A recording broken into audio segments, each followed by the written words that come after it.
Mesdames et messieurs, bonsoir et bienvenue dans la grande édition de nos informations. Tout d'abord, les titres. Les autorités guinéennes doivent faire des efforts pour accélérer les enquêtes sur le massacre du 28 septembre 2009. C'est en substance le message fort de Human Rights Watch. L'organisation de défense des droits de l'homme a présenté ce mercredi son rapport annuel. Et puis le ministre de la Pêche et de l'Aquaculture à la tête d'une importante délégation vient de boucler une campagne de sensibilisation pour la réconciliation nationale et le développement du Fouta partout. Moussa Condé a prôné l'unité des Guinéens. Et puis dans la page invitée du journal, Alpha Omar Bari reçoit Sunjata Koli sur la table et deux films du cinéaste. Justice pour commencer cette édition, une mission de l'organisation de défense des droits de l'homme Human Rights Watch est en séjour de travail en Guinée. Elle a été reçue hier en audience par le ministre des droits de l'homme et des libertés publiques. Objectif présenté à Khalifa Gassama Diaby le rapport annuel sur l'évolution des enquêtes et les événements du 28 septembre 2009 au stade de Conakry. Comme rendu, Mamadi Kamisoko. Élise Kepler, chargée des programmes de justice internationale à Human Rights Watch chez le ministre guinéen des droits de l'homme et des libertés publiques. Elle est venue soumettre à Khalifa Gassama Diaby le rapport annuel de son organisation sur l'état d'avancement des enquêtes sur le massacre du 28 septembre 2009. L'ONG de défense des droits humains, dans son analyse de la situation, trouve nécessaire à ce que les autorités guinéennes dotent les juges de moyens leur permettant de bien accomplir leur mission. C'est bon que le gouvernement a donné plus de ressources aux juges en septembre, mais il manque toujours d'équipements. Et aussi, il est très important d'avoir plus de sécurité. Il y a des gendarmes qui sont désignés les juges, mais ils ne sont pas là toujours et il manque de moyens pour être là toujours. Mais aussi, il y a une chose très importante, et ça, c'est de redoubler les efforts, d'avoir une réponse de la commission rogatoire à Burkina Faso à interroger l'ancien président Dadis Camara. Et c'est absolument essentiel que le gouvernement redouble les efforts pour avoir une réponse. Pour Human Rights Watch, la création d'un ministère des droits de l'homme et des libertés publiques marque la volonté des autorités à prévenir d'autres violations et à faire cesser l'impunité. Le rapport, objet de leur présence aux côtés du ministre Khalifa Gassama Diaby, a été présenté ce mercredi à la presse. Aujourd'hui, cette même ONG de défense des droits de l'homme était devant la presse à la maison de la presse de Koléa, une occasion pour Human Rights Watch de présenter son rapport annuel sur les événements du 28 septembre 2009, un rapport qui ressort les avancées et les contraintes de ce dossier au niveau de la justice guinéenne, mais aussi l'apport des partenaires internationaux. Adiratouba. En attente de justice, c'est le titre de ce nouveau rapport de 67 pages de l'ONG de défense des droits de l'homme Human Rights Watch. Il insiste sur la nécessité de traduire devant les tribunaux guinéens les responsables des exactions perpétrées le 28 septembre 2009 au stade du même nom. Des exactions encore présentes dans la mémoire des victimes. Les événements du 28 septembre 2009 eurent pour conséquence la mort, les viols, la disparition, les dommages physiques psychiques de centaines de nos compatriotes. De nombreux pillages et destructions d'édifices publics et privés furent également commis. À ce jour, plus de 200 victimes ont été entendues et des poursuites judiciaires intentées contre au moins 7 personnes, dont l'ex-ministre de la Santé et le colonel Moussa Thieboro Camara, chargé à l'époque de la lutte anti-drogue et du grand banditisme. Malgré ces efforts, plus de 3 ans après la perpétration des crimes, plusieurs victimes n'ont toujours pas été entendues. Le pool de juges d'instruction n'a pas encore eu accès à un site cité comme un charnier. Sans oublier les investigations inachevées. Et ce n'est pas tout. Ce que nous demandons, il faut quand même que les personnes citées, soupçonnées dans les événements du 28 septembre, citées dans le rapport des Nations Unies, il faut que toutes ces personnes soient inculpées, comparaissent devant le pool des juges d'instruction. Cela va rassurer davantage les victimes. Cela contribuera à lutter contre l'impunité dans notre pays. Concernant le capitaine Dadis, c'est une commission rogatoire qui a été décernée en direction de Ouaga. Nous attendons ce résultat. Malheureusement, on n'a pas jusqu'à présent de réponse. Et concernant Toumba, un mandat a été décerné contre lui, mais jusqu'à présent, il n'y a pas eu de résultat. Il y a beaucoup à faire. C'est très important que le gouvernement de Guinée démontre que s'engage à la justice par travaillant sur certains critères clés, surtout d'assurer les ressources et la sécurité pour l'équipe des juges, et aussi de mettre en congé administratif les gens, les suspects qui sont encore aux militaires. Il y a des problèmes avec les ressources, avec les moyens, un grand problème parce que de temps en temps, il n'y a pas eu les équipements. De nombreuses victimes souhaitent que la justice guinéenne puisse mener à terme ce dossier. Mais pour cela, il faudrait plus d'implication de la part du gouvernement.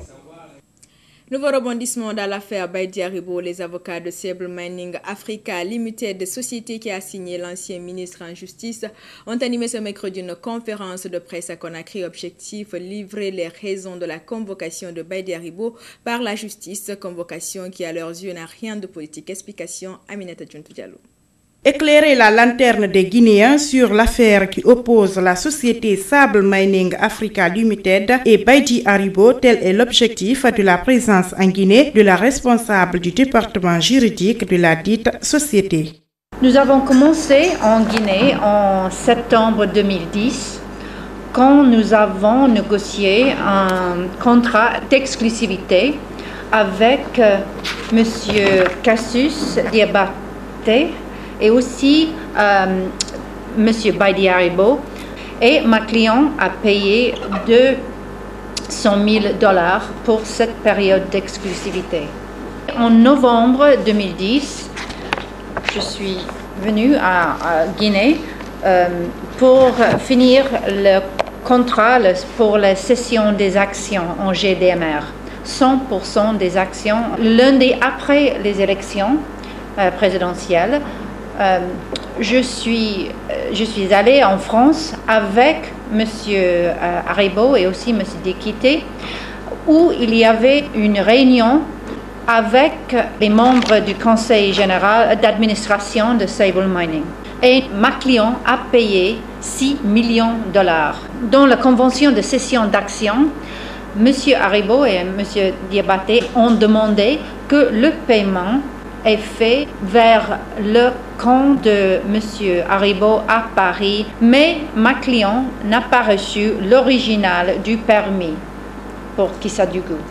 Et donc, actuellement, elle n'a pas le permis, la raison pour laquelle elle a acheté les actions de la société.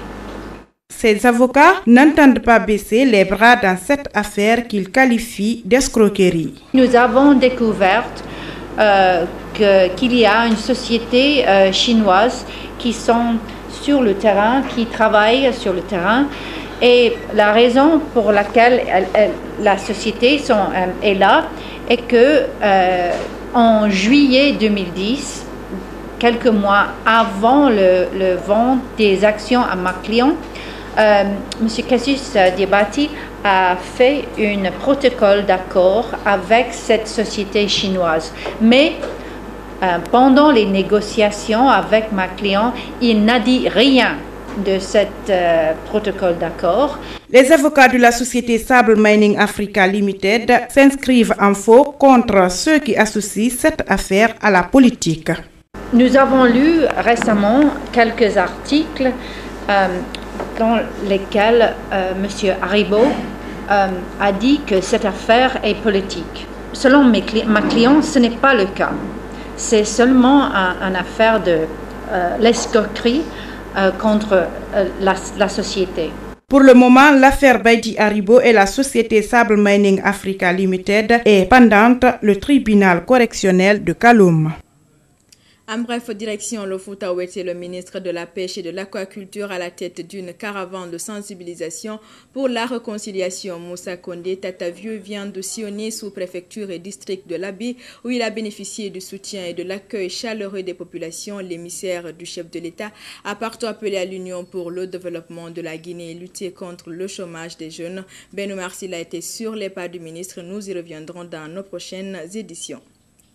Et puis tenu ce mercredi à Conakry de l'atelier de lancement du projet de renforcement du contrôle civil et démocratique des forces de défense et de sécurité. La rencontre vise à permettre aux acteurs intervenant dans ce secteur de mettre en place synergie d'action pour la réussite du projet. Reportage Fanta Conté. Tous ensemble pour une bonne gouvernance du secteur de la sécurité en Guinée. Tel était le thème de cet atelier qui a regroupé tous les acteurs intervenant dans ce domaine, notamment le ministère de la Défense et celui de la Sécurité, les institutions nationales ainsi que la société civile. Il porte sur le projet de renforcement du contrôle civil et démocratique des forces de défense et de sécurité. L'objectif est de permettre aux participants de discuter ensemble des vrais problèmes qui minent ce secteur afin de mettre en place des mécanismes pouvant permettre de trouver des solutions idoines à ces problèmes. Le but de l'atelier, c'est de mobiliser l'ensemble des acteurs du contrôle civil et démocratique des forces de défense et de sécurité pour une première prise de contact et créer une dynamique pour que eux, acteurs du contrôle, et les représentants des forces de défense et de sécurité se connaissent et que chacun sache le rôle et la responsabilité de l'autre. Le comité technique sectoriel de la défense a également pris part à cet atelier pour apporter son expertise afin que cette réforme engagée par les autorités guinéennes soit effective à tous les niveaux. Il faut dire que depuis le rapport d'évaluation de notre secteur, un certain nombre de recommandations ont été formulées, parmi lesquelles justement il y a la nécessité de ce contrôle civil des forces de défense et de sécurité. Depuis cette période, vous remarquerez que beaucoup d'avancées ont été justement mises en place grâce au concours du gouvernement et particulièrement du président de la République, mais aussi grâce à l'adhésion pleine et entière des forces de défense et de sécurité, qui ont compris que c'est un passage obligé pour instaurer une démocratie pleine et entière. Depuis le démarrage de ce processus de réforme du secteur de défense et de sécurité, des résultats satisfaisants ont été obtenus.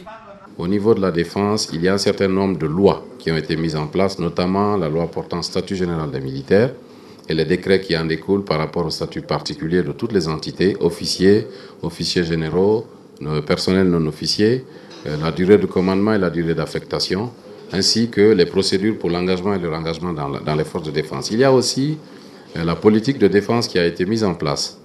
Il y a d'autres lois, notamment qui a créé la justice militaire, le code de justice militaire et la loi qui va régir le personnel de cette justice militaire. Une entité très fondamentale aujourd'hui de la réforme, c'est la gendarmerie nationale. L'état-major a été érigé en haut commandement de la gendarmerie nationale et direction de la justice militaire. Comme quoi, nul n'est au-dessus de la loi. Mais puisque les infractions diffèrent selon les entités, il y a donc une juridiction spécialisée qui va être créée au niveau de l'armée, qui sera chargée de juger les infractions commises par les militaires. À cela, il faut ajouter la démilitarisation de l'administration, le casernement des militaires et la mise à la retraite de plus de 4000 militaires. Et puis la direction régionale des affaires sociales, de la promotion féminine et de l'enfance a bouclé aujourd'hui sa tournée dans les 5 communes de Conakry. C'est la commune de Dixine qui a constitué la dernière étape de ce périple. L'objectif était de sensibiliser les populations sur certaines pratiques néfastes pour la santé de la jeune fille, comme les MGF, comme rendu Billy Nankumonkonde. C'est dans la commune de Dixine que la directrice régionale des affaires sociales, de la promotion féminine et de l'enfance a bouclé sa tournée de sensibilisation et d'information. Une campagne qui portait sur les mutilations génitales féminines, les mariages précoces et les grossesses non désirées. Partout, Mabinti Kamara a axé son message sur les méfaits que les pratiques ancestrales peuvent avoir sur la santé de la jeune fille. La participation massive des leaders religieux, les groupements de femmes et des jeunes particulièrement concernés par cette question nous rassure quant à l'impact des messages qui ont été diffusés. La séance de clôture dans votre commune et la mobilisation qui l'a caractérisée m'offre l'occasion de féliciter et de vous encourager à soutenir les actions sociales en faveur de nos couches vulnérables.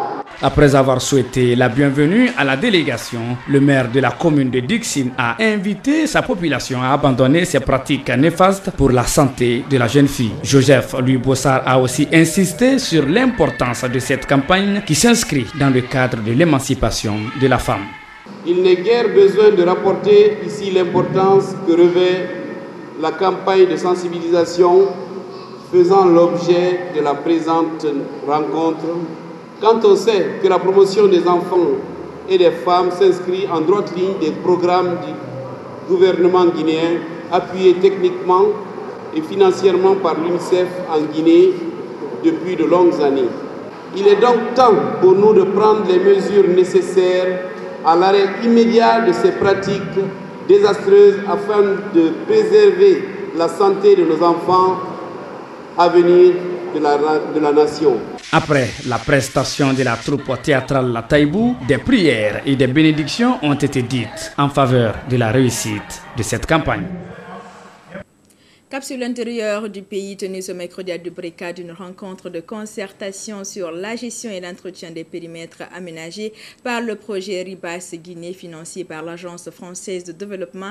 La rencontre regroupe des participants venus des préfectures de Bofa, Boké et Dubreka. Ansoumane Koumbassa. L'objectif de la présente rencontre, c'est comment gérer et surtout comment entretenir les périmètres aménagés par le projet RIBAS Guinée grâce au financement de l'Agence française de développement. Un projet qui concourt à garantir une autosuffisance alimentaire en Guinée, ce qui nécessite l'aménagement des périmètres devant recevoir des cultures. Mais pour Elhaj Oumar Sow, coordinateur projet RIBAS Guinée, il ne sert à rien d'aménager les périmètres si une gestion maintenance des domaines aménagés n'est pas assurée. Selon lui, le projet RIBAS Guinée, qui couvre les préfectures de Bofa, Boké et Dubreka, aménagé 3500 hectares de domaines dans 9 communes rurales des préfectures concernées et que c'est pour viabiliser ces réalisations en faveur d'une agriculture accrue que cette rencontre est organisée pour échanger sur le renforcement de la politique mise en place en vue d'un entretien régulier et efficace des périmètres aménagés, mais également définir les responsabilités des structures concernées, à savoir l'État, les services techniques, les propriétaires coutumiers des plaines et les exploitants. Le rôle de chacune de ces structures a été dégagé, l'aménagement ou la mise en valeur des périmètres rizicoles et leur entretien chaque fois qu'il est nécessaire pour pouvoir vaincre l'insécurité alimentaire, dira Elhaj Alpha Oumar Sow, coordinateur RI, a précisé qu'à l'issue des travaux de groupe, un document consensuel de la politique de gestion des périmètres et de leur aménagement a été élaboré. Et le Miss CEDEAO 2012, Mariam Diallo, a reçu hier mardi à Conakry des mains de la première dame de la République son trophée. La cérémonie s'est déroulée en présence d'une délégation composée du comité Miss CEDEAO, du Comigui et de plusieurs membres du gouvernement. Reportage Mfali Guelavougué. Mariam Diallo, reine de la beauté à 22 ans. Elle a été élue le 1er décembre dernier Miss CEDEAO 2012 parmi 12 candidates à l'hôtel Ivoire d'Abidjan. D'une beauté célèbre, d'un style du chic, Mariam Diallo, en compagnie d'une forte délégation, a été accueillie par la première dame dans une ambiance bon enfant. Le trophée de la beauté ouest-africaine lui a été officiellement remis par la première dame Adja Djenekaba Kondi. Cette année, la Miss CEDEAO, qui est originaire de la Guinée, va parcourir tous les états de la CEDEAO avec l'appui de la CEDEAO et avec notre appui pour véhiculer le thème que nous avons choisi. Le couronnement de Mariam Diallo ne devrait pas se limiter à la simple beauté de la femme guinéenne. Il devrait symboliser aussi et surtout son rôle dans le processus d'émancipation africaine. Notre combat, notre souhait voudrait que l'an prochain encore, la Guinée conquiert le trophée Miss CEDEAO.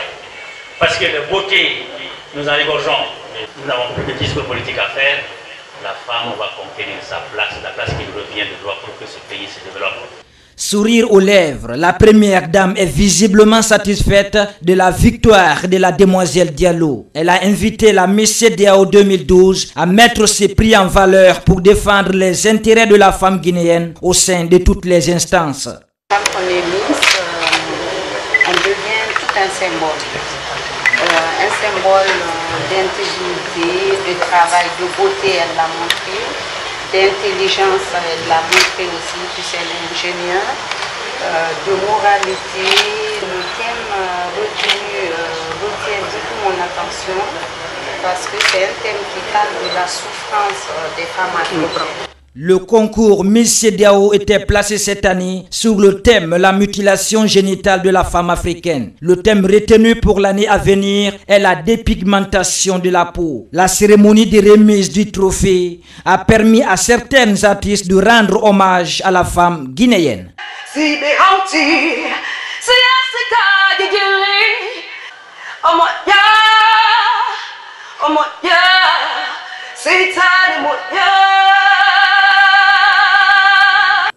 Toujours dans l'actualité culturelle, Dakar vient d'abriter du 28 novembre au 1er décembre dernier le festival Yakar, un rendez-vous culturel qui regroupe plusieurs catégories d'artistes. La Guinée a été représentée à cette rencontre par le groupe Instinct Killer.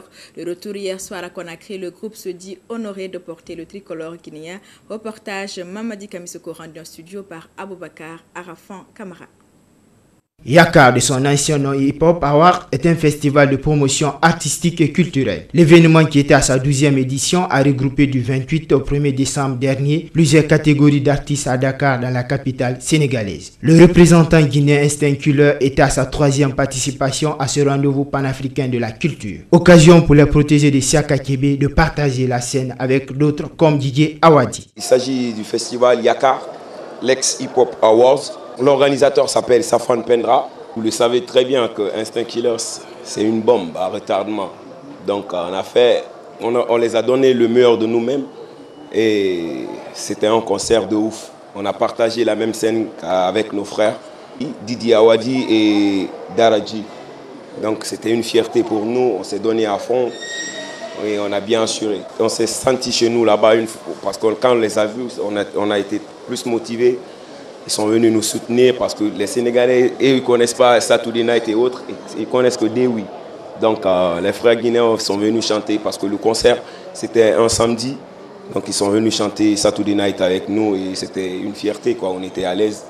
Le groupe de retour à Conakry a été accueilli par le manager général, Siaka Kébé, qui promet un bel avenir, dévoile ses ambitions pour 2013. En tant que manager, c'est de réfléchir, c'est de faire travailler le groupe parce qu'ils ne vivent que de ça.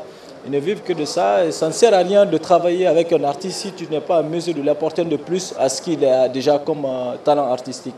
Donc moi, c'est ce qui m'anime. Donc à chaque fois je me couche, je me réveille, il faut que je trouve des projets, il faut qu'ils travaillent. Donc cette année, on a atteint les objectifs parce qu'on a fait une tournée pratiquement dans tous les grands pays de l'Europe et au Canada. Et nous le clôturons cette année par le festival Yakar. L'année prochaine, nous comptons aller en Angleterre, nous comptons aller aux États-Unis, et nous comptons aller également au Burkina et au Niger. Donc on est en négociation sur tous ces projets. La participation à ce festival Yakar à Dakar vient couronner une année 2012 bien reçue pour le groupe Instinct Killer après des concerts dans certains pays africains. Big up, give up, hey, dis-moi bouffer, big up. La Guinée dit me dit nous fori alnike wa groupe na ore bouffé aïke nous fa faire on avant pas y birinike. Et puis dans la rubrique l'invité du journal, Alpha Omar Bari reçoit Sundiata Koli, fils fondateur du groupe culturel Koteba. Suleiman Koli, l'entretien porte sur 2 films que le cinéaste vient de réaliser et de produire. Messieurs, c'est à vous.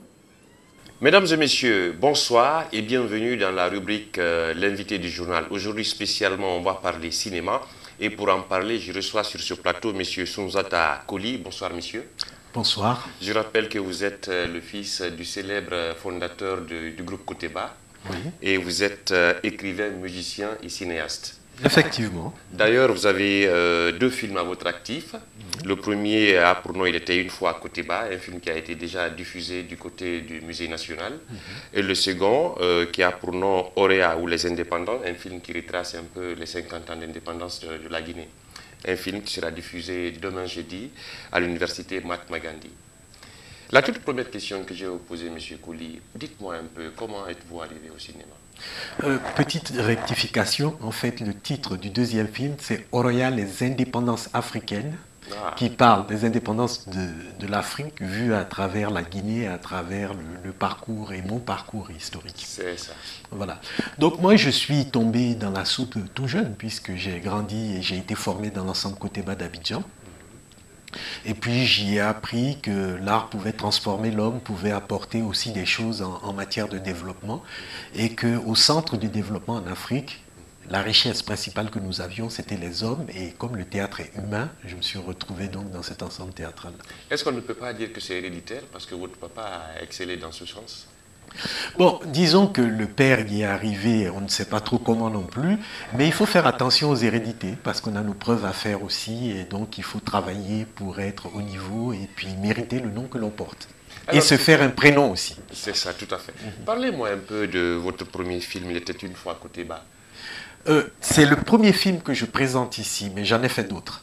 Mais Il était une fois Koteba retrace le parcours de l'ensemble Koteba d'Abidjan, qui a été créé en 1974 donc, par Souleymane Koli. Et en fait, je pense que cette compagnie de théâtre est une sorte de microcosme, micronation de ce que peuvent être les États africains, ce que peuvent être l'Afrique, les États-Unis d'Afrique, comme on disait. Donc il y a des gens d'origine différente, des gens qui sont issus de quartiers, des gens qui sont issus de familles favorisées. Et nous avons appris, puisque j'ai fait partie de cette compagnie, nous y avons appris beaucoup de choses. Nous avons appris à être des hommes et surtout nous avons appris à prendre la parole. Alors avant de parler du second film, je rappelle que vous êtes écrivain, musicien et cinéaste à la fois. Parlez-moi un peu de votre parcours en ce qui concerne la musique. Bon, moi je suis issu du mouvement hip-hop, donc j'ai commencé par écrire des textes et puis dans la dynamique des années 90 avec le mouvement hip-hop, donc j'ai produit, j'ai réalisé des disques et je continue à en produire et à en réaliser. Mais ce qui est le plus important et que j'ai, disons que j'ai retrouvé dans la formation que j'ai eue au sein de l'ensemble Koteba, c'était l'idée que quels que soient nos moyens, nous pouvions prendre la parole et dire ce que nous étions. Donc c'est ce que j'ai fait dans la musique, et la musique permet de toucher les cœurs et les âmes, et donc c'est aussi un instrument de transformation humaine. Le second film a pour thème, vous l'avez dit, hein, Oroya ou les indépendances. Qu'est-ce que vous voulez dire par là? Donc le second film s'appelle Oroya, les indépendances africaines. C'est ça, Oroya, les indépendances africaines, c'est ça. Il y a cette idée Oroya qui veut dire en malinké la liberté, et les indépendances africaines, c'était poser un regard avec un peu de recul sur ce que ces indépendances ont représenté pour nous autres Africains, ce que nous en avons fait et ce que nous voulons en faire. Mais ce qui était le plus important, c'était de mettre au centre de toutes les préoccupations concernant l'Afrique, la pensée africaine, que des Africains se regardent. Donc j'ai passé ma caméra devant mon peuple pour qu'il se voie, j'ai passé ma caméra devant des écrivains, des historiens, des hommes politiques africains, des gens de renom, qui finalement ont donné leur avis, ont donné leurs espérances. Et le bilan peut être un peu mitigé, mais pointe une lueur d'espoir. Okay. Est-ce que dans ce film-là, on arrive un peu à faire la part des choses entre ce que l'Afrique vit aujourd'hui et ce que nous vivions avant? Oui, bon, disons que ce qui se passe, c'est que il y a un facteur qui est très important et je pense qui est au centre de tout développement humain, c'est la capacité à espérer. Ce que nous vivions avant était porté par un combat fait d'espérance. Il y a eu des victoires, il y a eu des questionnements et aujourd'hui, on sent poindre une forme de doute alors qu'il y a quelques années, on parlait de lutter contre l'afro-pessimisme. Là, il y a une forme de doute. Et moi, ce que j'ai voulu faire en montrant ce film et en réalisant ce film, c'est de montrer qu'un pays comme la Guinée, un pays qui a 60% de sa population qui a moins de 15 ans, est un pays d'avenir. Que la Guinée, on ne reviendra pas dessus, hein, est un pays qui a beaucoup de richesses dans son sous-sol, la bauxite, tout ce qu'on veut. Mais la richesse principale de la Guinée, ce sont ces hommes. Et j'ai voulu envie de montrer que ces hommes sont capables aussi de transformer ce pays. en transformant les mentalités. C'est un peu l'idée qui sous-tend ce film, c'est que toutes les grandes transformations humaines se sont faites par des hommes. Toutes les grandes transformations, les nations se sont construites par des hommes qui ont bâti des institutions. Mais c'est une transformation des mentalités qu'il faut. Et par mon travail, j'ai eu l'occasion de beaucoup voyager, aller vers les Amériques ou ailleurs en Afrique. Dès lors qu'on parle de Guinée, ça suscite beaucoup d'attentes. Il y a beaucoup d'attentes, surtout dans le domaine qui est le mien, qui est la culture, beaucoup d'attentes sur la culture guinéenne, les sagesses guinéennes, la littérature. Les auteurs guinéens sont reconnus à l'étranger. Bon, je ne citerai pas Tierno Monenembo ou bien Libar Fofana. La musique guinéenne, les percussions guinéennes. Et je crois que c'est à nous de retrousser les manches et transformer le tir. Et avec tous ces jeunes, toutes ces femmes, toutes ces personnes qui grouillent le matin, à midi, le soir, ces gens que l'on voit en Guinée. Si je comprends bien vos propos, vous voulez dire que la première ressource d'un pays, d'abord, c'est la ressource humaine. Ben oui, imaginez, il y a 25 ans ou 30 ans, je n'aurais pas pu imaginer que ma grand-mère pouvait avoir un téléphone portable au fin fond des Sénégalais, que je pourrais la joindre avec un téléphone. Il y a eu des transformations qui se sont faites et les plus grands technocrates, les plus grands experts en prospective, en col blanc, n'auraient pas pu les imaginer.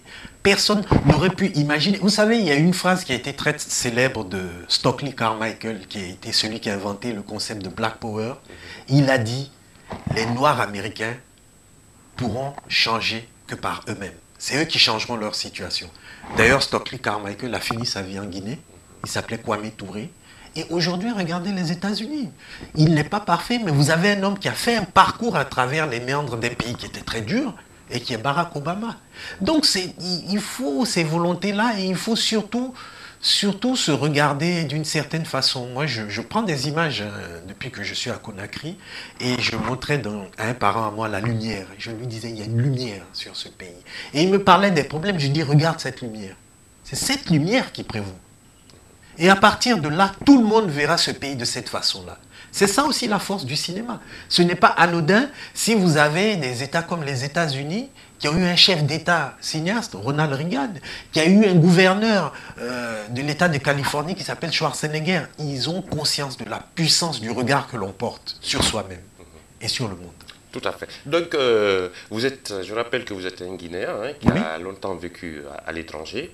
Aujourd'hui, quel est le regard que vous portez sur la culture guinéenne? Ben, moi, c'est ce que je vous dis, c'est une culture foisonnante, c'est une culture... j'ai rencontré des personnes ici qui font des clips, des jeunes qui font des clips dans des conditions souvent difficiles, mais il y a un réel savoir-faire et les résultats sont magnifiques. Mais ce que je crois aussi, c'est qu'il nous faut montrer au monde ce que la Guinée aussi fait de bien. Le monde pose un regard sur ce qu'il y a de difficile, ce qu'il y a de compliqué. Vous savez, l'indépendance a été acquise en 1958. Nous sommes en 2012. Ça fait quoi? Ça fait 54 ans. Un homme de 54 ans semble vieux. Mais une nation ou un État qui se construit, c'est rien du tout. Donc il nous faut montrer cette culture au monde, la montrer sous ses plus beaux atours et la diffuser au plus grand nombre. Parce que ce monde-là attend cette voix de la Guinée, attend ce regard de la Guinée, attend ces chants de Guinée. Monsieur Coly, il est certes vrai que la Guinée est une mosaïque culturelle, mais sur le plan musical, par exemple, on peine encore à exporter notre musique. Mais la musique guinéenne s'exporte. Il y a beaucoup d'artistes guinéens de renom.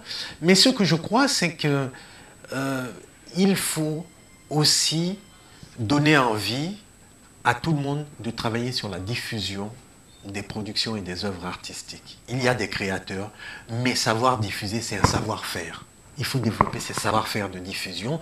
Il faut développer aussi, et je pense que là, on ne crée pas ex nihilo, on est inscrit dans un pays qui a peut-être des choses à acquérir, notamment la fibre optique ou la diffusion via le net. Ça aussi, c'est un facteur majeur de diffusion mondiale. La sono mondiale passe beaucoup aussi par les éléments dématérialisés.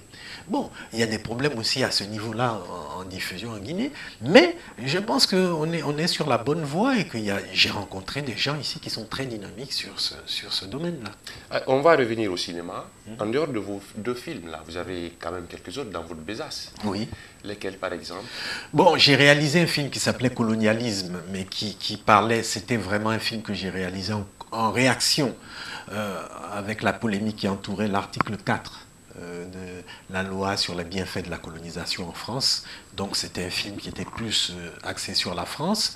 J'ai fait un autre film qui s'appelait Identité au pluriel, parce que moi je me sens guinéen, mais un Guinéen au pluriel, qui s'est nourri des 5 régions de Guinée, qui s'est nourri de tous les peuples de Guinée. Parce que ce pays, j'ai eu cette chance par l'éducation que mes parents m'ont donnée, m'ont envoyé constamment en vacances ici. J'ai été accueilli à Conakry, en pays Soussou, à Boké, en pays Baga, à Mamou. Mon oncle était directeur et doyen de la faculté de Polytechnique de Tolo. J'étais à Tolo. À Zérékouré, mon grand-père était. Donc moi, ma Guinée, c'est celle-là. C'est cette Guinée plurielle. Et je refuse, et c'est ce que disait Amadou Ampateba, je refuse de me laisser enfermer dans un nationalisme étroit. Et c'est pour ça aussi que mon action culturelle est multimédia, parce qu'on est dans une époque des multiples modes d'expression, une époque où on pousse les murs, où on va vers le monde, vers l'ouverture. Et bien ma Guinée, c'est celle-là. Monsieur Coly, merci d'avoir accepté d'être sur ce plateau et de répondre à nos questions. Je vous remercie aussi. Mesdames et messieurs, c'était l'essentiel de cette rubrique, l'invité du journal. Merci de nous avoir suivis et excellente suite de programme à notre compagnie. L'invité du journal met fin à cette édition d'information. Merci de votre attention. Passez d'excellents moments à notre compagnie. Bonsoir, où que vous soyez.